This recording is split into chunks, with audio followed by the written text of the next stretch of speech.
Hello everyone, welcome to my channel mister Shyam 214। आप लोग को इस चैनल पर स्वागतम है। और हमारे इस चैनल पर नीट से रिलेटेड एंड यूपी बोर्ड से रिलेटेड आइडियो में बुक को रीड किया जाता है। और आप लोग इस चैनल को हमारे सब्सक्राइब ज़रूर कीजिएगा और वीडियो को लाइक ज़रूर कीजिएगा। और लास्ट में कमेंट करके ज़रूर बताइएगा कि मतलब आप लोग के लेक्चर पढ़ करके कैसा लगा।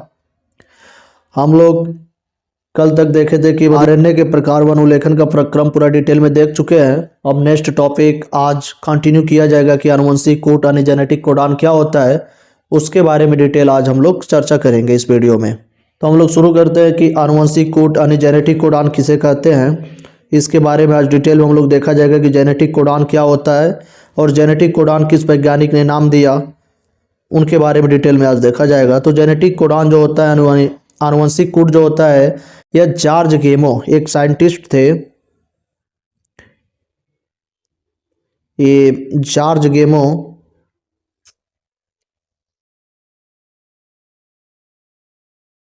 तो जॉर्ज गेमो का विचार था कि एमआरएनए पर कुल 4 प्रकार के नाइट्रोजन क्षार पाए जाते हैं। देखिएगा एमआरएनए जो आरएनए होता है उस पर थायमिन नहीं पाया जाता है, थायमिन की जगह पे यूरेसिल पाया जाता है।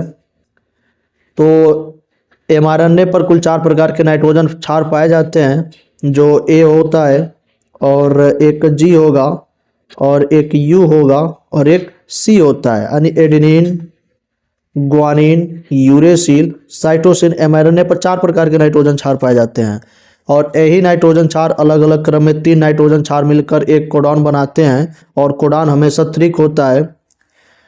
तो यही चारों प्रकार के नाइट्रोजन क्षार मिल करके एक एक कोडान बनाते हैं, जैसे एक एजीयू हो जाएगा और एक यूजीसी हो जाएगा।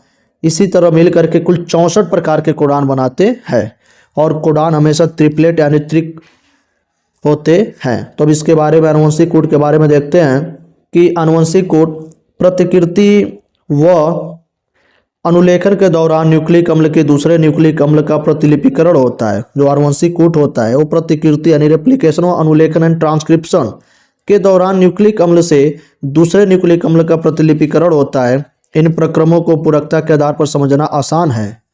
हस्तांतरण की प्रक्रिया में आनुवंशिक सूचनाएं न्यूक्लियोटाइड के बहुलक से एमिनो अम्लों के बहुलक की ओर हस्तांतरित होती है। एमिनो अम्लों के न्यूक्लियोटाइड्स में न तो कोई पूरकता मिलती है, न ही सैद्धांतिक रूप से इसके बारे में सोच सकते हैं। न्यूक्लिक अम्ल यानी आनुवंशिक पदार्थ में परिवर्तन से प्रोटीन के एमिनो अम्लों में भी परिवर्तन हो जाता है। इस विचार के समर्थन हेतु पर्याप्त प्रमाण है। इससे आनुवंशिक कोड यानी जिसे जेनेटिक कोडॉन भी कहते हैं की परिकल्पना का प्रतिपादन हुआ, जो प्रोटीन संश्लेषण के दौरान एमिनो अम्लों के अनुक्रम को निर्धारित करते हैं। डीएनए की संरचना व आनुवंशिक पदार्थ के जैव रासायनिक प्रकृति का निर्धारण जितना उत्तेजनापूर्ण था, उससे ज्यादा आनुवंशिक कोड का अर्थ निकालना व प्रस्ताव करना चुनौतीपूर्ण था।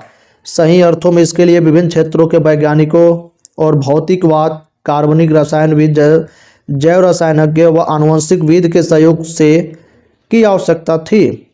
जॉर्ज गेमो एक भौतिकविद थे जिनका विचार था कि यदि क्षार केवल 4 हैं तो इस 20 अमीनो अम्लों का कूटलेखन किस रूप से होता है, अतः कूट के निर्माण में क्षारों का समूह बनता है। इसका विचार था कि सभी 20 अमीनो अम्लों के कूट हेतु कोड 3 न्यूक्लियोराइडों के बने होते हैं। जो आनुवंशिक कूट होता है जिसमें कोडॉन बोला जाता है, वो कोडॉन 3 हमेशा ट्रिपलेट यानी 3 मिल करके एक कोडॉन बनाते हैं, जैसे ए जी यू। इसमें कामा नहीं होता है, ए जी यू फिर ए जी ए यू बना देगा, ऐसे करके 3 मिल करके एक एक कोडॉन बनाते हैं। यह एक बहुत ठोस विचार था जिससे 4/3 यानी 4 गुणे 4 गुणे 4 के प्रत्युत परिवर्तन समुच्चय से जैसे 64 कोड का निर्माण हुआ। इनसे बनने वाले कोड आवश्यकता से अधिक थे। प्रकूट यानी कोडॉन त्रिक होते हैं। इसका प्रमाण देना अत्यधिक कठिन कार्य था। हरगोविंद खुराना एक वैज्ञानिक थे। हरगोविंद खुराना ने निश्चित क्षारों समबहुलक या सबहुलक के समुच्चय युक्त आरएनए अणुओं के संश्लेषण की रासायनिक विधि का विकास किया था। प्रोटीन संश्लेषण हेतु मार्शल नीटेन वर्ग की कोशिका स्वतंत्र तंत्र कूट का अर्थ निकालने में काफ़ी सहयोगी रहे। सेबवेटो ओकोआ एंजाइम, एक था एंजाइम जिसका नाम था सेबवेटो ओकोआ। यह पॉलीन्यूक्लियोराइड फास्फोरिलेज आरएनए को स्वतंत्र रूप से आरएनए का एंजाइम संश्लेषण से टेम्पलेट के निश्चित अनुक्रमों के साथ बहुकलित होने में सहायता प्रदान करता है। अंत में आनुवंशिक कूट का चेकर बोर्ड यानी पैनेट और एक नीचे तालिका 5.1 में दिया गया है। आनुवंशिक कूट की प्रमुख विशेषताएं निम्न हैं। अब देखा जाएगा आनुवंशिक कूट में मतलब क्या क्या होता है और आनुवंशिक कूट की विशेषताएं क्या क्या हैं। तो नंबर क पर देखा जाएगा कि आनुवंशिक जो कूट होता है यह प्रकूट त्रिक होता है। पहले तो हमेशा त्रिक बॉन्ड में होते हैं और 61 प्रकूट अमीनो अम्ल का कूटलेखन करते हैं। 61 प्रकूट अमीनो अम्ल का कूटलेखन करते हैं, वह 3 प्रकूट का कूटलेखन नहीं करते हैं। जैसे 61 कोडॉन सक्रिय होते हैं और 3 कोडॉन असक्रिय होते हैं, जिसमें से कुल 64 प्रकार के कोडॉन बनते हैं जो 20 प्रकार के अमीनो अम्लों को कोड करते हैं। उन 64 प्रकार के कोडॉन में से 61 कोडॉन 20 प्रकार के अमीनो अम्लों का कोड करते हैं और 3 कोडॉन स्टॉप कोडॉन कहलाते हैं। इस कारण से यह रोध प्रकूट के रूप में कार्य करते हैं। नंबर ख को देखा जाएगा कि एक प्रकूट केवल एक अमीनो अम्ल का कूटलेखन करता है। इस कारण से यह असंदिग्ध व विशिष्ट होता है। जो अमीनो अम्ल होता है, जो कोडॉन होता है, वो एक कोडॉन केवल एक अमीनो अम्ल को कोड करेगा, अन्यथा उसको दूसरा कोड नहीं कर सकता है। नंबर ग पर देखा जाएगा कि कुछ अमीनो अम्ल का कूटलेखन एक से अधिक प्रकूटों द्वारा होता है, इस कारण से इन्हें अपहासित कूट कहते हैं। और घ वाले को देखा जाएगा कि प्रकूट दूत आरएनए में लगातार पड़े जाते हैं, बीच में रुक के हुए नहीं होते हैं। ग वाले को देखा जाए कूट लगभग सार्वभौमिक होते हैं। उदाहरणतः पर जीवाणु से मनुष्य में यूयू यानी ट्रिपल यू और फेनिल एलेनिन पीएच का कूटलेखन करता है। इस नियम के कुछ अपवाद सूचक कड़ी का प्रकूट व कुछ आदि जंतु प्रोटोजोआ में मिलता है। और च वाले को देखा जाएगा कि एयूजी द्वारा कार्य करता है। एयूजी होता है जो एक तो मिथियोनिन को कोड भी करता है और प्रोसेस को स्टार्ट भी करता है। यह मिथियोनिन का कूटलेखन भी करता है और एक प्रारंभक प्रकूट के रूप में कार्य भी करता है, यानी प्रोसेस को स्टार्ट भी करता है और मिथियोनिन को कोड भी करता है। यदि एक दूत आरएनए में निम्न न्यूक्लियोटाइड अनुक्रम है तो इनके द्वारा कूटलेखित अमीनो अम्ल के अनुक्रम की कल्पना करो। चेकर बोर्ड की सहायता लीजिए, जैसे एयूजी, यूयूयू, यूयूयू, यूयूसी, यूयूयू ए देख लीजिएगा इसको। यानी इसमें जो आनुवंशिक कूट की विशेषताएं हैं, यानी कोडॉन हमेशा त्रिक होते हैं। कोडॉन 3 नाइट्रोजन क्षार से मिलकर बने होते हैं। एक कोडॉन सिर्फ एक ही अमीनो अम्ल को कोड करता है। स्टॉप कोडॉन की टर्मिनेशन कोडॉन कहते हैं। जो स्टॉप कोडॉन होता है इसे टर्मिनेशन कोडॉन भी कहते हैं। कुल 64 प्रकार के कोडॉन होते हैं। तो 64 कोडॉन में से 61 कोडॉन सक्रिय होता है, एक्टिव होता है, और 3 कोडॉन स्टॉप कोडॉन कहलाते हैं। जैसे 3 कोडॉन कौन कौन होते हैं, तो यू ए, यू ए जी और यू जी ए। ये देखिएगा यूपी बोर्ड और नीट में भी ये क्वेश्चन बार बार पूछा जाता है कि स्टॉप कोडॉन कौन कौन होता है। तो 64 कोडॉन में 61 कोडॉन एक्टिव होते हैं और 3 कोडॉन इनएक्टिव होते हैं, जैसे यूएए, यूएजी, यूजीए।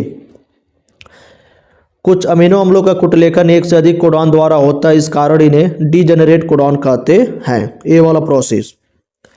और कोडॉन सार्वभौमिक होते हैं। पृथ्वी पर समस्त जीवों में एयूजी मिथियोनिन को ही कोड करता है। एयूजी दोहरा कार्य करते हैं, तो ट्रांसलेशन को स्टार्ट करता है और मिथियोनिन को कोड भी करता है। इस ग्राफ को देखते हैं अब कि तालिका 5.1 विभिन्न अमीनो अम्ल के लिए एक प्रकूट तैयार करते हैं हम लोग। जैसे प्रथम स्थिति है और ये द्वितीय स्थिति और ये तृतीय स्थिति है।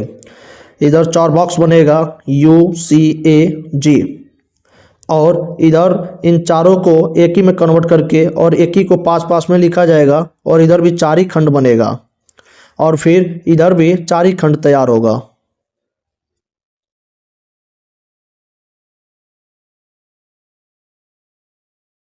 फिर AU और AU और AU को एक यहाँ पे लिखा जाएगा, फिर U, फिर UC, यानी ये एक एक को इधर छोड़ा जाएगा और इधर से एक एक को बस लिया जाएगा, फिर इसको छोड़ करके फिर यहाँ से स्टार्ट किया जाएगा तो यू, फिर यहाँ से ए वाला सी और यहाँ से यू, ऐसे करके बनाया जाएगा। कुल 64 प्रकार के कोडान इसमें तैयार हो जाएंगे, जो 20 प्रकार के अमीनो अम्लों को कोड करेंगे, जिसमें से 61 कोडान ही कोड करेगा और 3 कोडान स्टॉप कोडान कहलाता है।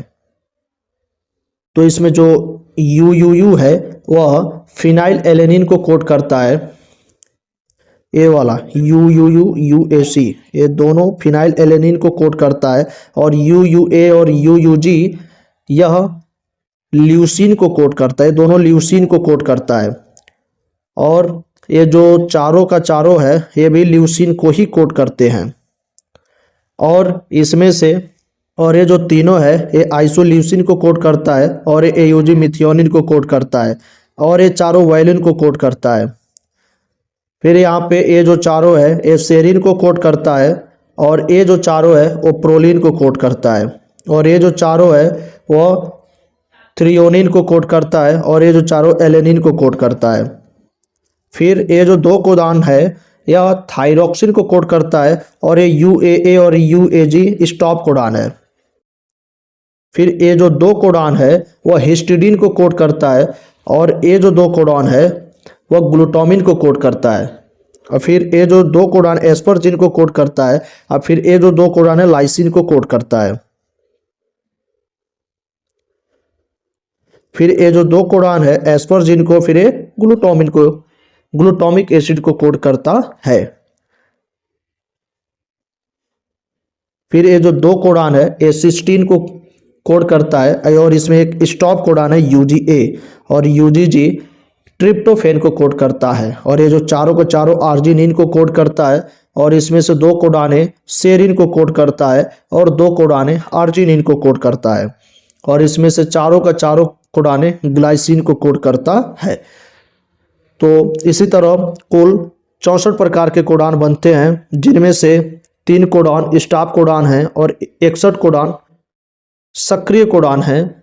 इसको आप ग्राफ बना करके एक बार देख लीजिएगा और सारा डिटेल में मालूम चल जाएगा। इसमें कुछ करना नहीं है आप लोग को, बस आप लोग को एक बार AU लेना है, फिर AU लेना है, फिर AU, फिर इसको लेते रहिएगा, फिर यहाँ से इसको कैंसिल कीजिएगा, फिर इसको लीजिएगा, फिर इसको कैंसिल करके इसको लीजिएगा, और फिर जब ए वाला चारों हो जाएगा तो फिर यहाँ से उठाइएगा, तो फिर इसको लीजिएगा, इसको कैंसिल कर दीजिएगा। ऐसे करके कुल 64 प्रकार के कोडान बना करके एक बार प्रैक्टिस जरूर कीजिएगा। अब नेक्स्ट टॉपिक नेक्स्ट देखते हैं, इसके आगे मतलब अब क्या है। इसमें ये जो फी है मेथियोनिन और फिनाइल एलेनिन करके दिया गया है, तो क्या आप इसका विपरीत पता लगाने में परेशानी महसूस करते हैं? क्यों? क्या आप अब आनुवंशिक कूट की 2 विशेषताओं के बारे में सामंजस्य बिठा सकते हैं जिसके बारे में आप पढ़ चुके हैं। अब नेक्स्ट टॉपिक देखते हैं कि उत्परिवर्तन व आनुवंशिक कूट किसे कहते हैं। उत्परिवर्तन यानी म्यूटेशन, जेनेटिक कोडॉन। उत्परिवर्तन का मतलब म्यूटेशन होता है, आनुवंशिक और कूट यानी क्षारक्रमों के सीक्वेंस में बदलाव लाना उत्परिवर्तन यानी म्यूटेशन कहलाता है। और आनुवंशिक कूट तो आप लोग ऊपर देखे ही हैं। अब उत्परिवर्तन व आनुवंशिक कूट के बारे में डिटेल में देखते हैं।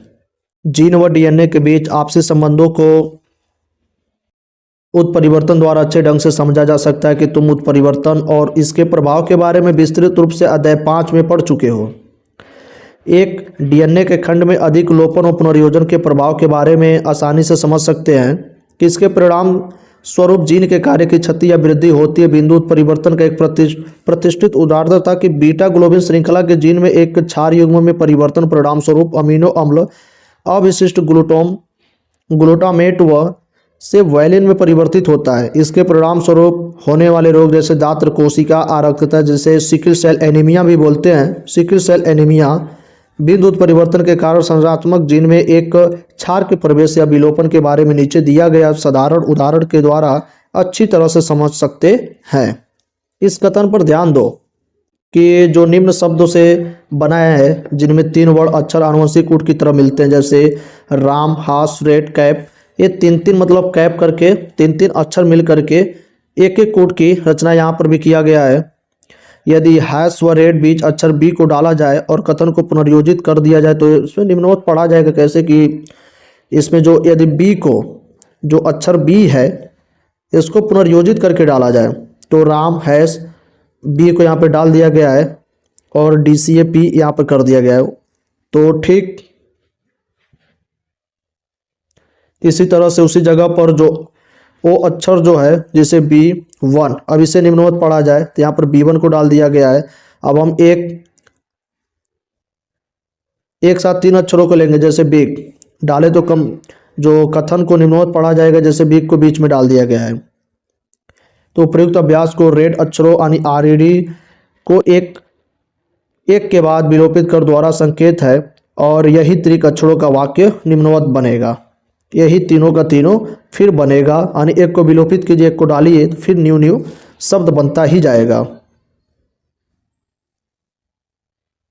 नेक्स्ट देखते हैं कि उपर्युक्त अभ्यास से निष्कर्ष बहुत स्पष्ट है कि एक या दो क्षारों के निवेशन या विलोपन से निवेशन या विलोपन बिंदु के पढ़ने के प्रकार रीडिंग फ्रेम में परिवर्तन होता है। यद्यपि ऐसे परिवर्तन का उल्लेख वाचन प्रधार निवेशन या विलोपन के रूप में किया जाता है। 3 या 3 क्षारों के गुणित निवेशन अथवा विलोपन से एक अथवा अनेक कोड तदनुसार एक अथवा अनेक अमीनो अम्लों के वाचन प्रधार इस बिंदु के आगे अपरिवर्तित रहते हैं। अब नेक्स्ट टॉपिक को देखा जाए कि अंतरण RNA अनुकूलक अणु क्या होता है। एक कूट परिकल्पना के बहुत समय पहले से फ्रांसिस क्रिक के अनुसार कूट के पढ़ने व इसके अमीनो अम्लों से संबंध रखने वाली एक क्रियाविधि है, क्योंकि एमिनो अम्ल में कोई संरचनात्मक विशिष्टता नहीं होती है जिससे कि यह कूट की विशेष ढंग से पढ़ सके। इसके अनुसार एक अनुकूलतम अणु जो एक तरफ से कूट को पढ़ता है वह दूसरे तरफ इससे विशिष्ट अमीनो अम्ल जुड़ जाते हैं। अंतरण RNA जिसे विलेय RNA यानी sRNA कहते हैं, यानी सॉल्युबल RNA भी कहते हैं, के बारे में जानकारी आनुवंशिक कूट से पहले थी। फिर भी अनुकूलक अणु के रूप में इसकी भूमिका के बारे में बाद में जानकारी मिल पाई। अंतरण RNA में एक प्रति यानी प्रकूट यानी एंटीकोडॉन, एक एंटीकोडॉन होता है, फंदा होता है जिसमें कूट के पूरक क्षार मिलते हैं। वह इसमें एक अमीनो अम्ल स्वीकार्य छोर होता है जिससे यह अमीनो अम्ल से जुड़ जाते हैं और प्रत्येक अमीनो अम्ल के लिए विशिष्ट अंतरोपण RNA यानी tRNA होते हैं। चित्र 5.12 में अभी देखा जाएगा कि प्रारंभन हेतु दूसरा विशिष्ट RNA अंतरण rRNA होता है जिसे प्रारंभक अंतरण RNA कहते हैं। रोध प्रकूट के लिए कोई अंतरण RNA नहीं होता है। उपरोक्त चित्र में अंतरण RNA की द्वितीयक संरचना दर्शाई गई है जो तिप्तियाँ क्लोवर की पत्ती, ये जो है एक क्लेवर की यानी क्लोवर की पत्तियों की जैसे इसकी संरचना दिखाई जाती है और दिखाई देती भी है। वास्तविक संरचना के अनुसार अंतरण RNA सघन अणु है जो उल्टे एल की तरह दिखाई देती है। ये जो प्रोटीन संश्लेषण की प्रक्रिया चलती है इसमें 4 चीज़ें इंपॉर्टेंट होते हैं। इसमें 4 चीज़ें इंपॉर्टेंट होते हैं जिसमें प्रथम पे आता है राइबोसोम और सेकंड पे आता है tRNA और थर्ड पे आता है mRNA और फोर्थ पे आता है अमीनो अम्ल। तो इसमें चारों चीज़ें मिल करके प्रोटीन संश्लेषण का कार्य करते हैं। अब इसको देखा जाए थोड़ी सी, मतलब एक कैसा स्ट्रक्चर है कि ये चित्र 5.12 tRNA अनुकूलक अणु, तो इसमें एक सेरेनिन को लिया गया है और दूसरे वाला टायरोसिन को लिया गया है, थायरोसिन को, जिसमें एक 5' है और ये भी 5' है। ये tRNA का शेप है और ये पूरा mRNA का शेप होगा जो 5' से 3' की ओर संकेत यानी सिग्नल देता है।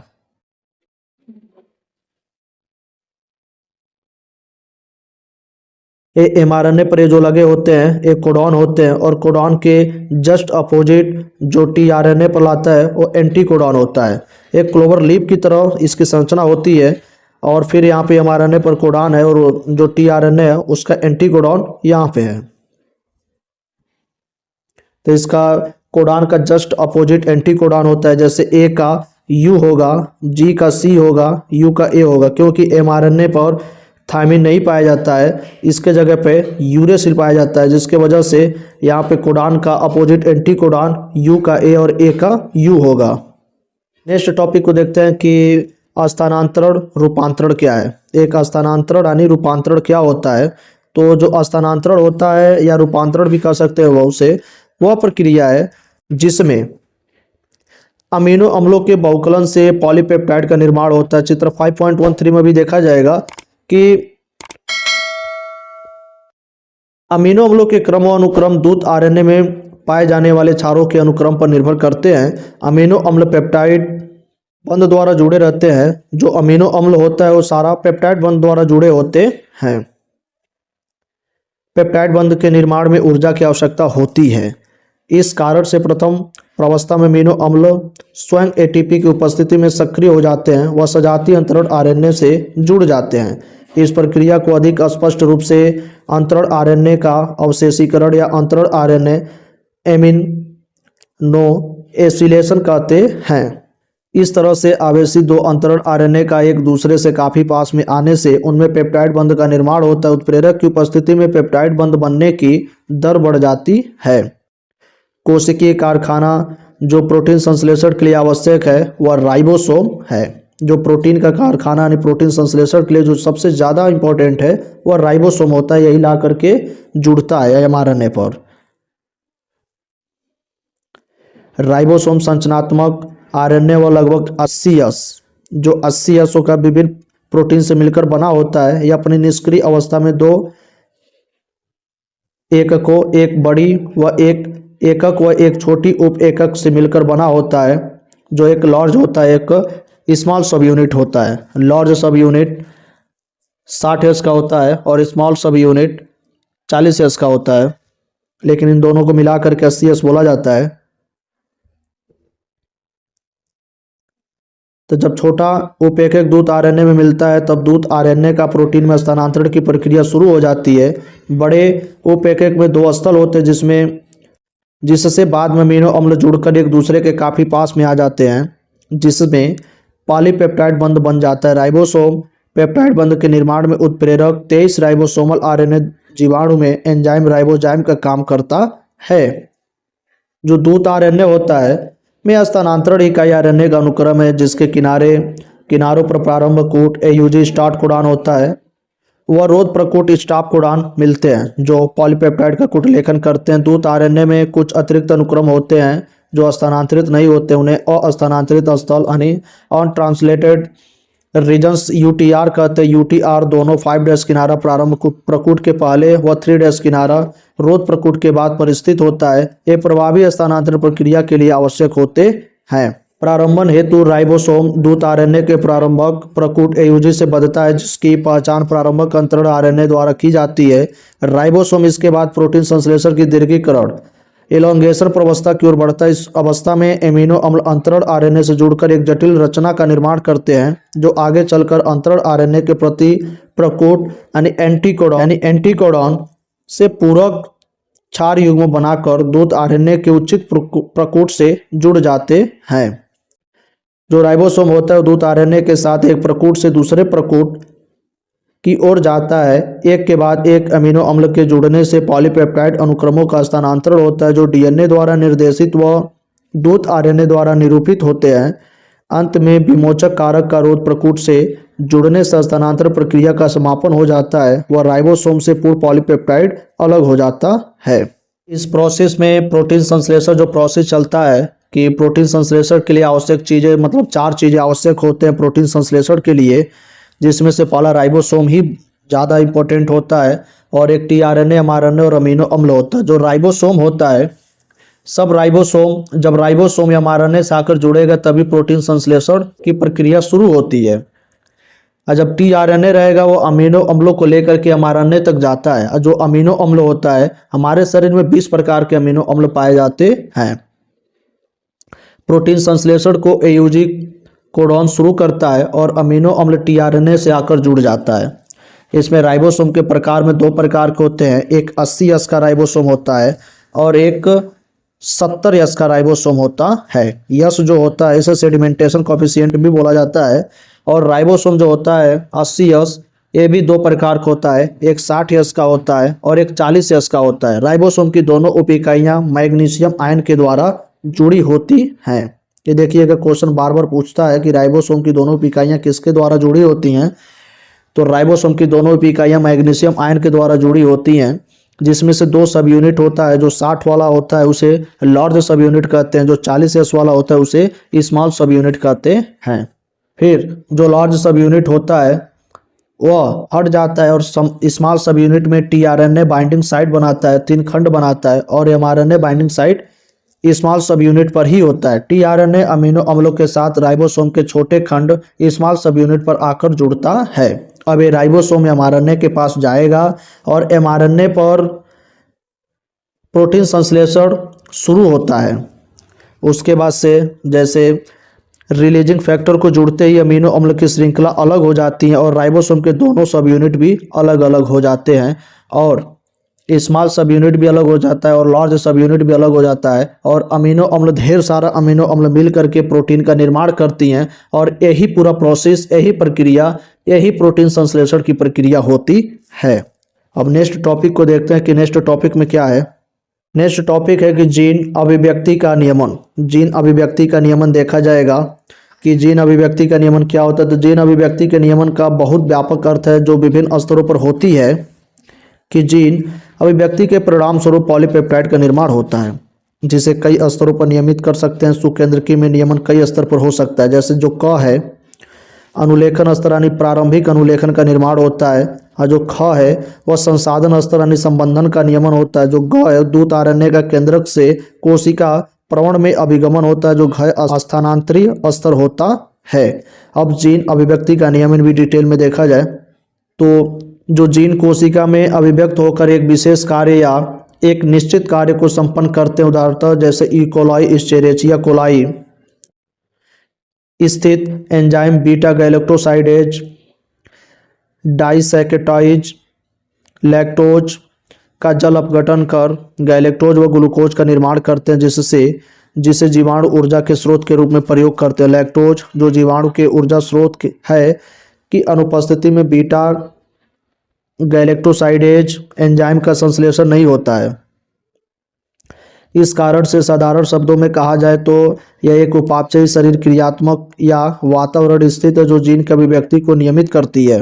एक भ्रूण का वयस्क जीव में विकास व विभेदन जीन के विभिन्न समूहों की अभिव्यक्ति संबंधित नियमन का परिणाम है। जो असीम केंद्रकी में जीन अभिव्यक्ति के नियंत्रण के लिए कुछ ऐसे प्रभावी स्थल होते हैं जो अनुलेखन प्रारंभन की दर को नियमित करते हैं। अनुलेखन इकाई में एक निश्चित उन्नायक के साथ आरएनए पॉलीमरेज की क्रियाशीलता अतिरिक्त प्रोटीन से पारस्परिक क्रिया द्वारा उसे नियमित होता है। जो प्रारंभक स्थल के पहचान में इसे सहयोग देते हैं। ये नियामक प्रोटीन संयोगात्मक, सक्रिय एक्टिवेटर या असहयोगात्मक दमनकारी रिप्रेशर दोनों रूप में कार्य कर सकते हैं। असीम केंद्र के डीएनए में उन्नायक स्थल की उपलब्धता प्रोटीन की विशेष अनुक्रमों जिसे प्रचालक यानी ऑपरेटर कहते हैं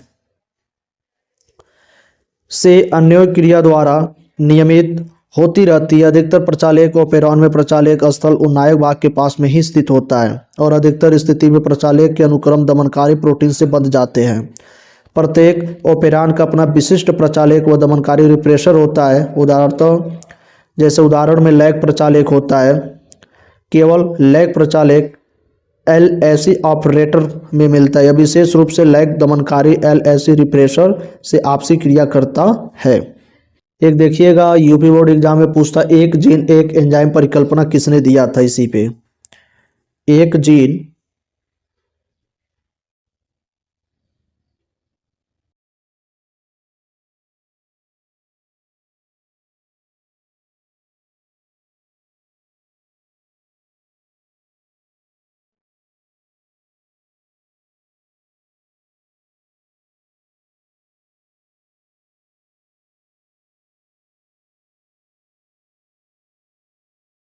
यूपी बोर्ड में बार बार पूछता है कि एक जीन एक एंजाइम परिकल्पना किसने दिया था। तो एक जीन एक एंजाइम परिकल्पना जॉर्ज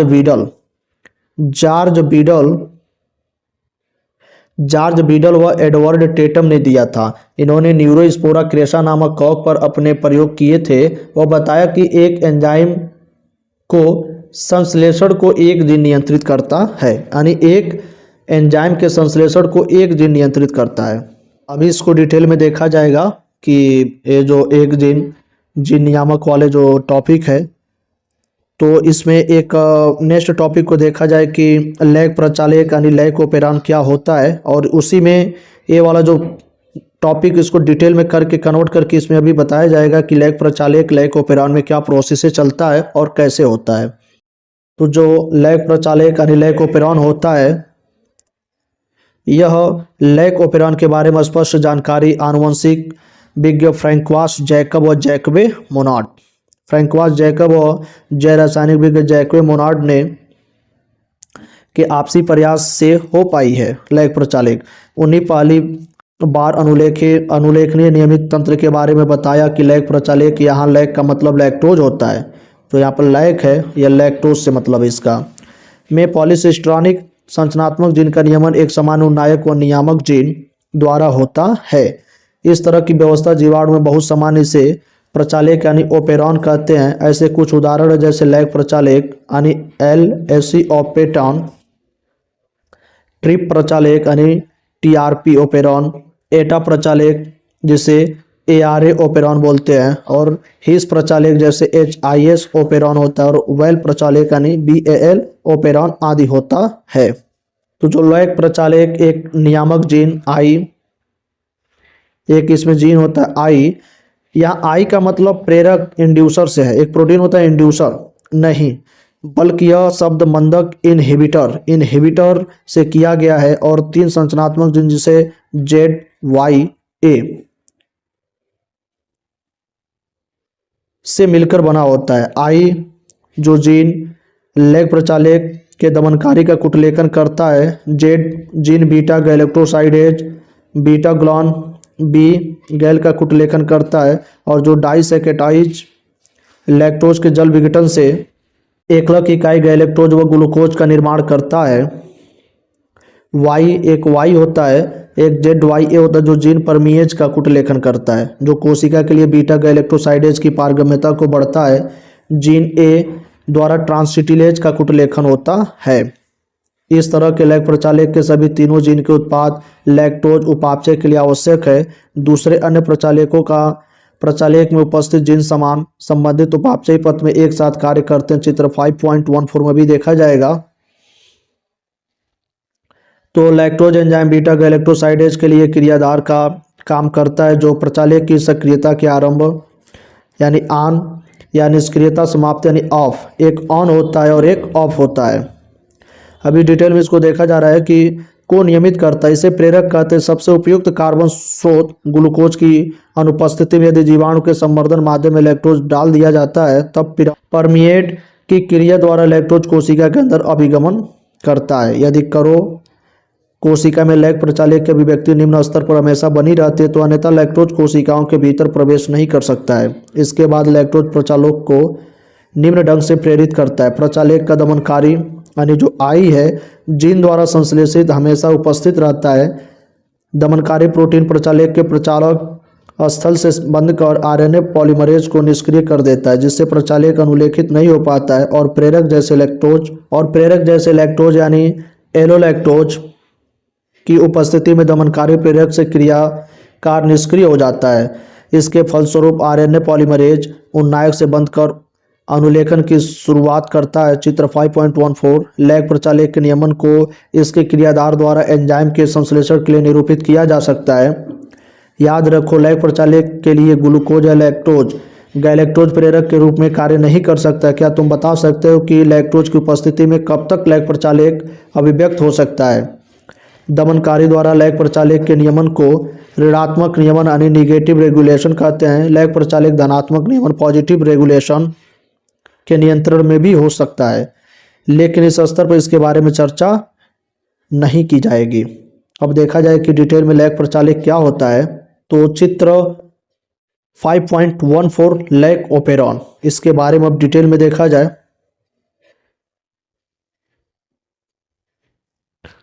इसमें एक P होता है और एक I होता है, फिर एक P होता है, फिर एक O होता है, एक Z, एक Y और एक A होता है। तो जो लैग प्रचालक है, जो लैग ओपेरॉन है, लैग ओपेरॉन की एक स्पष्ट जानकारी फ्रैंकवास जैकब और जैकबे मोनार्ड ने प्रस्तुत किया था। उन्होंने बताया कि लैग ओपेरॉन के पॉलीसिस्ट्रॉनिक संरचनात्मक जीन का नियमन एक सामान्य उन्नायक यानी प्रमोटर जीन व एक नियामक जीन रेगुलेटरी जीन के द्वारा होता है। इस प्रकार की व्यवस्था जीवाणु में सामान्य से ही प्रचालक कहते हैं। और उदाहरण में जैसे एक लैक प्रचालक था, लैक प्रचालक का इंड्यूसर ऑपेरान लैक्टोज होता है, और ट्रिप का ट्रिप्टोफैन होता है, और वाइल का वाइलिन होता है। इसे लैक आई भी बोलते हैं, इसे लैक आई, और इसे lac Z, lac Y, lac A भी बोला जाता है। और इसमें प्रोसेस देखा जाए कि प्रेरक की अनुपस्थिति में कि एक बार ऑन कब होता है और एक ऑफ कब होता है। ये जो है, ये जो प्रोसेस चल रहा है, ये स्विच ऑफ लैक ओपेरॉन है, ये स्विच ऑफ है इसका। ये जो प्रोसेस है स्विच ऑफ लैक ओपेरॉन है, जिसमें ये जो दमनकारी एमआरएनए है, ये जो ये दमनकारी एमआरएनए वो प्रचालक क्षेत्र ओ में दमनकार के संबंधन से आरएनए पॉलीमरेज द्वारा प्रचालक अनुलेखन से बंधित है। उसके बाद से ये जो प्रोसेस है ये स्विच ऑन प्रोसेस है, स्विच ऑन हो जाएगा यहाँ पे। और उसमें ये एमआरएनए जो है दमनकारी वाला जो एमआरएनए वो प्रेरक और निष्क्रिय दमनकारी से जुड़ जाएगा। फिर यहाँ पे लैक एमआरएनए बनेगा। इसमें 3 एंजाइम बनता है, इसमें बीटा गैलेक्टोसाइडेज, परमीएज और ट्रांससिटिलेज एंजाइम बनता है, जो ए जेड का है और ए वाई का है और ए का है। देखिएगा ये बार बार क्वेश्चन भी पूछता रहता है कि लैक जेड कौन सा एंजाइम बनाया, लैक वाई और लैक ए, ये 3 प्रकार से एंजाइम यहाँ से बने हैं। तो इसके प्रोसेस को डिटेल में समझा जाए कि जो ये लैक ओपेरॉन होता है, यह एक ऐसा तंत्र है जिसमें संरचनात्मक जीन का नियमन 2 अन्य प्रकार के जीव करते हैं, जिनका नाम नियामक जीन यानी रेगुलेटरी जीन है और उन्नायक जीन यानी प्रोमोटर जीन कहते हैं। एक डीएनए में कुल 4 प्रकार के जीन पाए जाते हैं, नियामक जीन यानी रेगुलेटरी जीन, उन्नायक जीन यानी प्रोमोटर जीन, ऑपरेटर जीन, संरचनात्मक जीन यानी स्ट्रक्चरल जीन इसमें होता है। यहाँ से प्रोसेस वाले को, तो सबसे पहले जो रेगुलेटरी जीन से, जिसे लैक आई भी कहते हैं, यह एक प्रकार का एमआरएनए बनता है। वह एमआरएनए एक ऐसे प्रोटीन को बनाता है जिसका नाम रिप्रेसर प्रोटीन है। ये रिप्रेसर प्रोटीन आकर ऑपरेटर जीन पर जुड़ जाता है और तब तक नहीं हटता है जब तक कि कोई इंड्यूसर यानी मॉलिक्यूल न आ जाए। प्रमोटर जीन आरएनए पॉलीमरेज को जुड़ने का स्थान देता है। फिर जब इंड्यूसर मॉलिक्यूल रिप्रेसर प्रोटीन से आकर जुड़ जाता है तो रिप्रेसर प्रोटीन इसको छोड़कर चला जाता है और आरएनए पॉलीमरेज आगे बढ़ते हुए एमआरएनए की फॉर्मेशन करता है, जो कि बैक्टीरिया का डीएनए है। बैक्टीरिया का जो अलग अलग जीन है वो संयुक्त रूप से एक ही एमआरएनए बनाते हैं, जिसके पास एक ज़्यादा जीन होते हैं। जो ऐसे एमआरएनए को पॉलीसिस्ट्रॉनिक एमआरएनए कहते हैं। ऐसे एमआरएनए जिसके पास एक से अधिक एंजाइम को बनाने की सूचना होती है उसे पॉलीसिस्ट्रॉनिक एमआरएनए कहते हैं, और यह प्रोकैरियोटिक कोशिका में पाया जाता है। इस एक एमआरएनए से 3 अलग अलग प्रकार के एंजाइम्स का निर्माण हो रहा है। लैक ओपेरॉन का इंड्यूसर लैक्टोज होता है। तो इसमें जो 3 प्रकार का एंजाइम्स का निर्माण हो रहा है, जैसे लैक जेड से वो बीटा गैलेक्टोसाइडेज एंजाइम का निर्माण हुआ, और लैक वाई से परमीएज एंजाइम का निर्माण हुआ, और लैक ए से ट्रांससिटिलेज एंजाइम का निर्माण हुआ, और एक ही एमआरएनए का संश्लेषण द्वारा इतना 3 प्रकार के एंजाइम बने हैं। अब नेक्स्ट टॉपिक को देखा जाएगा कि अब नेक्स्ट टॉपिक क्या है। नेक्स्ट टॉपिक यानी जो 5.9 है कि मानव जीनोम परियोजना यानी ह्यूमन जीनोम प्रोजेक्ट, HGP यानी ह्यूमन जीनोम प्रोजेक्ट क्या होता है, मानव जीनोम परियोजना किसे कहते हैं, अब इसके बारे में डिटेल में चर्चा करते हैं। तो जो मानव जीनोम परियोजना है, पिछले खंडों में तुम पढ़ चुके हो कि डीएनए में मिलने वाले क्षारों का अनुक्रम किसी भी जीव का आनुवंशिक सूचना का निर्धारण करता है। दूसरे शब्दों में किसी भी जीव की आनुवंशिक व्यवस्था उसके डीएनए में मिलने वाले अनुक्रम से निर्धारित होती है। 2 विभिन्न व्यक्तियों में मिलने वाला डीएनए अनुक्रम कुछ जगहों पर भिन्न भिन्न होता है। एक कल्पनाएं मानव जीनोम में मिलने वाले पूर्ण डीएनए अनुक्रम के बारे में पता लगाने के लिए विवश करती है। आनुवंशिक अभियांत्रिक तकनीकों के विकास से किसी भी डीएनए खंड को विलगित व क्लोन किया जा सकता है। वह डीएनए अनुक्रमों को शीघ्र जानने के लिए साधारण तकनीक के विकास में 1990 में मानव जीनोम के अनुक्रमों को पता लगाने के लिए महत्वाकांक्षी योजना की शुरुआत हुई, जिसे मानव जीनोम योजना के भी नाम से जाना जाता है। जो मानव जीनोम योजना होता है वह HGP यानी P human genomic project. Human genome project HGP महायोजना मेगा प्रोजेक्ट कहलाती है। यदि इस योजना के उद्देश्य को ध्यान दे तो इसके विस्तार व आवश्यकता के बारे में कल्पना कर सकते हैं।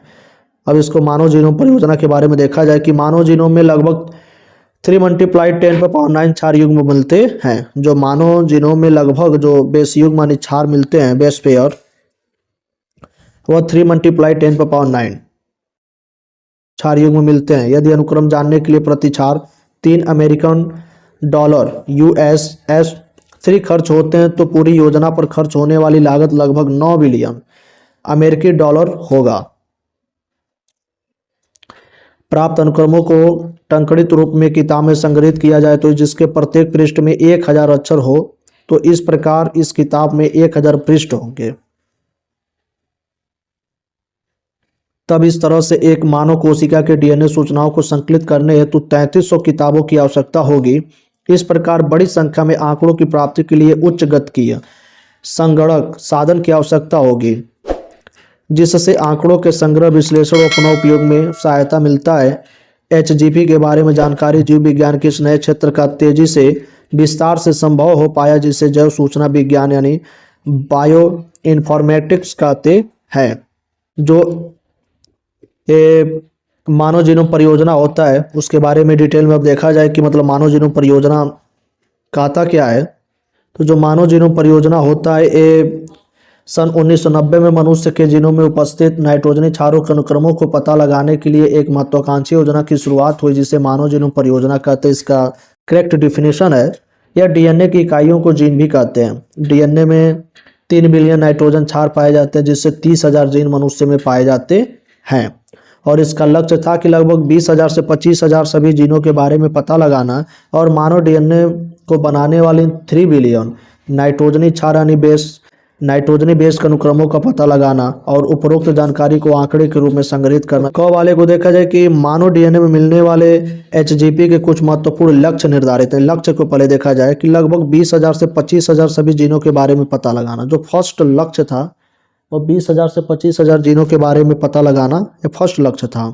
और ख वाले पर मानव डीएनए को बनाने वाले 3 बिलियन रासायनिक क्षार यानी नाइट्रोजनी बेस युग्मों के अनुक्रमों को निर्धारित करना। और ग उपरोक्त जानकारी को आंकड़ों के रूप में संग्रहित करना। और जो घ पर है आंकड़ों के विश्लेषण हेतु नई तकनीक का सुधार करना। और जो अंग का है योजना द्वारा उठने वाले नैतिक, कानूनी व सामाजिक मुद्दों LSI के बारे में विचार करना। ये इसका लक्ष्य था कि मानव जीनोम परियोजना का लक्ष्य क्या है।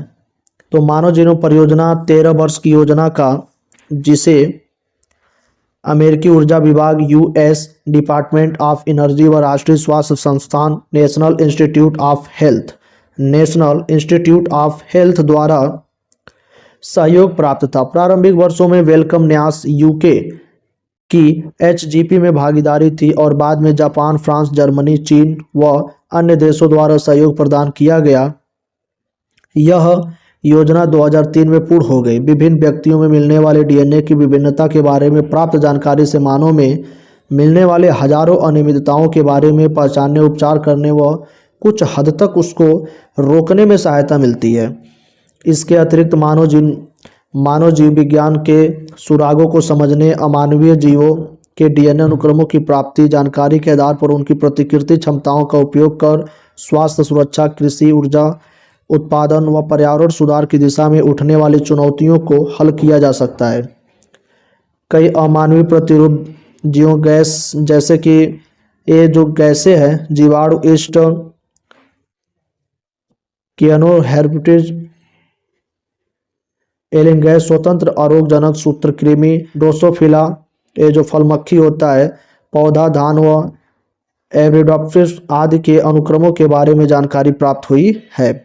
और जो इसका कार्यप्रणाली है, कार्यप्रणाली को देखा जाए कि इन विधियों में 2 महत्वपूर्ण तरीकों का उपयोग किया गया है। पहले प्रयास में उन सभी जीनों जो आरएनए के रूप में व्यक्त होते हैं उनके बारे में ध्यान देना, इसे व्यक्त अनुक्रम घुंडी यानी एक्सप्रेस सीक्वेंस टैक्स ESTS द्वारा।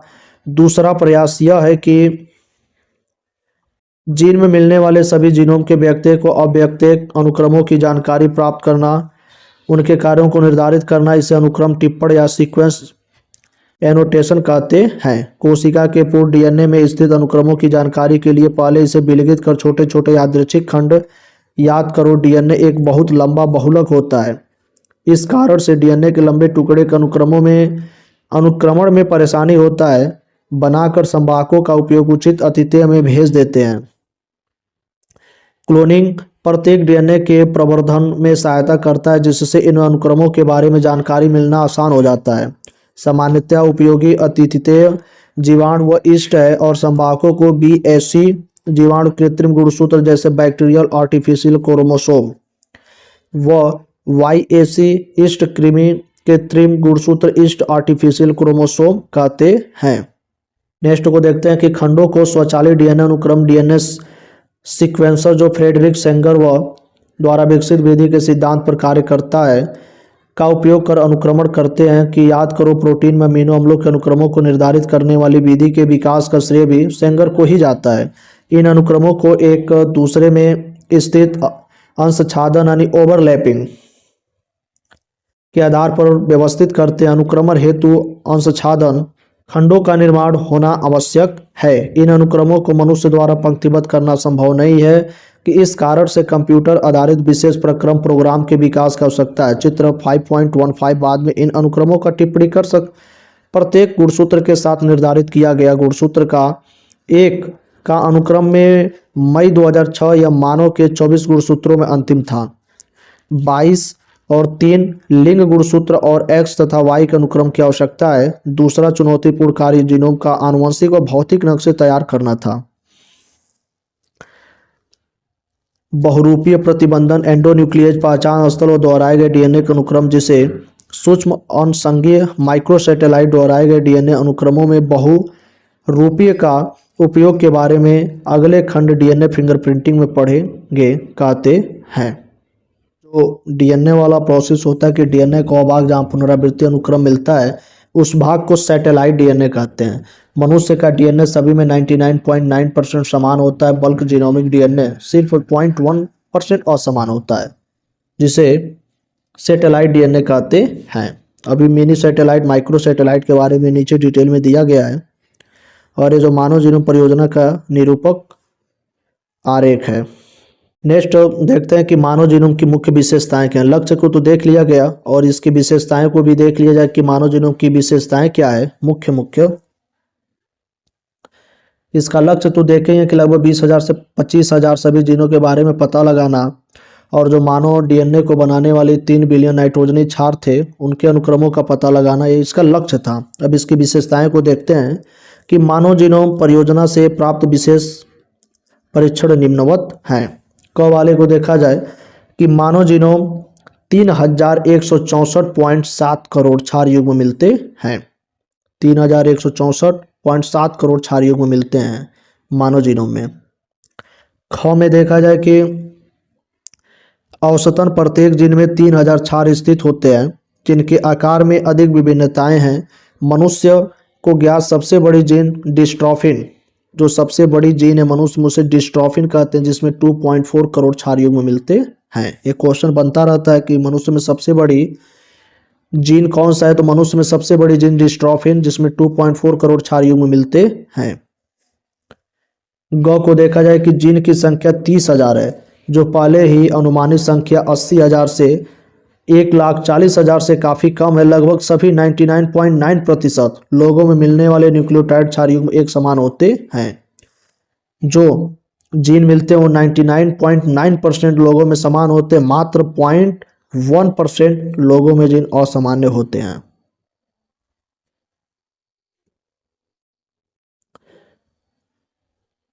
घ वाले को देखा जाए कि खोजी गई 50% से अधिक जीन के कार्य के बारे में जानकारी प्राप्त है।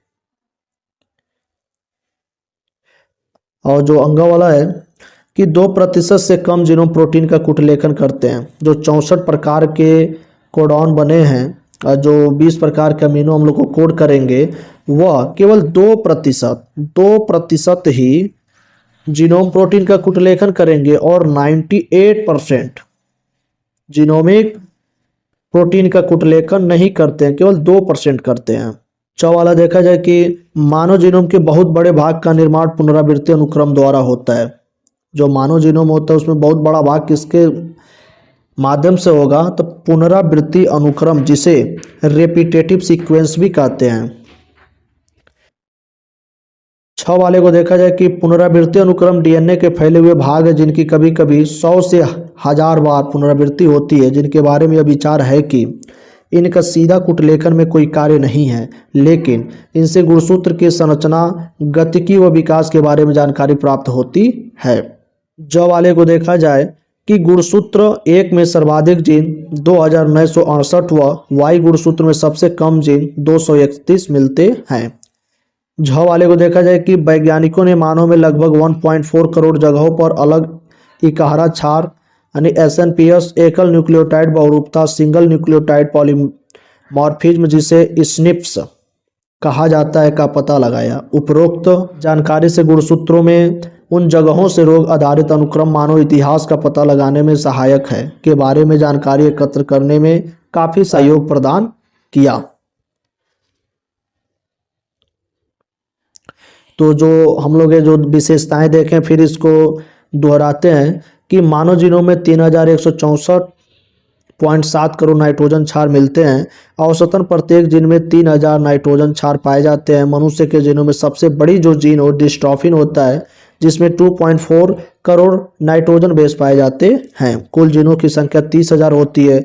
खोजी गई जीनों में 50% से अधिक जीनों के कार्य के बारे में जानकारी प्राप्त हो चुकी है। केवल 2% जीन ही प्रोटीन का कुटलेखन करता है। मानव डीएनए के बहुत बड़े भाग में पुनरावृत्ति अनुक्रम यानी रेपिटेटिव सीक्वेंस पाए जाते हैं, जिससे उसका भाग फैलता जाता है। और जो डीएनए का वह भाग जहां पुनरावृत्ति अनुक्रम मिलता है, रेपिटेटिव सीक्वेंस मिलता है, उस भाग को सैटेलाइट डीएनए भी कहते हैं। और जो मनुष्य का डीएनए होता है वो सभी में 99.9% समान होता है, जिसे बल्क जीनोमिक डीएनए कहते हैं। सिर्फ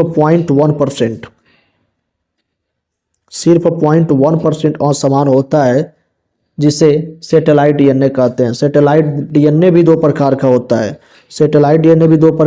एक मिनी सैटेलाइट होता है, एक माइक्रो सैटेलाइट डीएनए होता है। जो मिनी सैटेलाइट डीएनए होता है उसका क्षारों का अनुक्रम 10 से 50 हो सकता है। उसके बीच में बीएनटीआरएस पाया जाता है।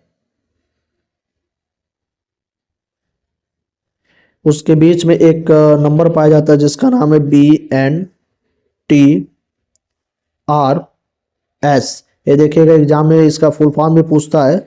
2 क्षारों का अनुक्रम के बीच में गैपिंग जो होता है उसमें BNTRS पाया जाता है। इसका फुल फॉर्म की variable number tendon repeats, BNTRS पाया जाता है, जिसका full form variable number tendon repeats. और सेकेंड वाला माइक्रो सैटेलाइट डीएनए होता है, जिसका क्षारों का अनुक्रम 50 से 100 तक हो सकता है। अब नेक्स्ट टॉपिक को देखते हैं कि उपयोग व भविष्य की चुनौतियां क्या है। तो डीएनए अनुक्रमों से प्राप्त सार्थक जानकारियां व शोधों से आने वाले दर्शकों में जैविक तंत्र को समझने में काफी सहूलियत रही। इस बृहद कार्य को पूर्ण करने में विश्व के सार्वजनिक व असार्वजनिक क्षेत्र के कई हजार विभिन्न क्षेत्रों के विशेषज्ञों व रचनाकारों का योगदान रहा है।